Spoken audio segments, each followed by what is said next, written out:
Sir, இந்த கரூர் சம்பவத்துல விஜய் எனக்கு அழைச்சிருக்காரு. இதை எப்படி பாக்குறீங்க? ஒரு துக்க வீட்டுக்கு அவங்க நம்ம தான் போய் விசாரிக்கணும். இப்ப போய் அவங்க அழைச்சி பேசுறாரு. இதை எப்படி பாக்குறீங்க?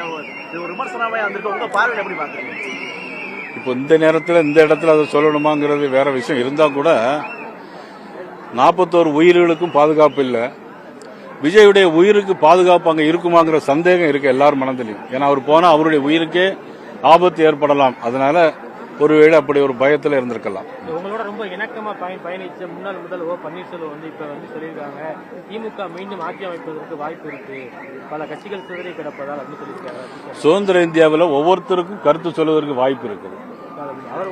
நாங்கள் சொல்றது இல்லைன்னா நாங்க வந்து எங்களுடைய தேசிய ஜனநாயக கூட்டணி தமிழகத்தில் ஆட்சி அமைக்கும். இது எங்களுடைய கருத்து. டிடிவி என்ன சொல்லிருக்காருன்னா சார், இந்த மாதிரி தாவேக்கா வந்து ஏடிபி கூட போனா பாஜகவை கைவிட்டு விடுவார் அப்படின்றாரு. நான் இப்ப ஏற்கனவே உங்களுக்கு சொன்னல, ஒவ்வொருத்தருக்கும் ஒவ்வொரு கருத்து கணிப்பு இருக்கும், ஒவ்வொருத்தருடைய சொந்த கருத்துக்கள் இருக்கும். அவர்களுடைய கருத்து அவங்க சொல்றாங்க. ஆனால் தேர்தல் முடிந்த பிறகுதான் அதனுடைய விஷயங்கள்லாம் தெரியும். தேசிய ஜனநாயக கூட்டணி நிச்சயமா ஆட்சி அமைக்கும்.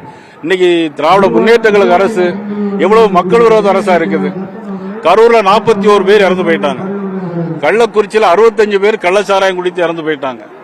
பாலியல் வன்கொடுமை, 10 வயசு 15 வயசு பிள்ளைகள்லாம் ரோட்ல தனியா நிக்க முடியல.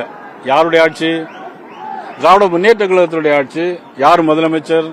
மதிப்புக்குரிய நமது ஸ்டாலின் அவர்கள் முதலமைச்சராக இருக்கிறாங்க. சட்டம் ஒழுங்கு எங்க சரியா இருக்கு?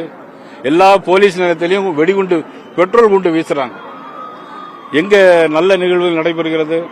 பெண்களுக்கு எதிரான போக்சோ குற்றங்கள் 53% அதிகரிச்சிருக்கு. இதெல்லாம் தெரியாம சில தலைவர்கள் சில கருத்துக்களை சொந்தமா பேசிக்கிட்டே இருக்கிறாங்க. ஆனா நாட்டு மக்கள் தெளிவாக இருக்கிறார்கள். இந்த மாதிரி சூழ்நிலையில் யாருக்கு வாக்களிக்க வேண்டிய என்று தீர்மானித்து விட்டார்கள்.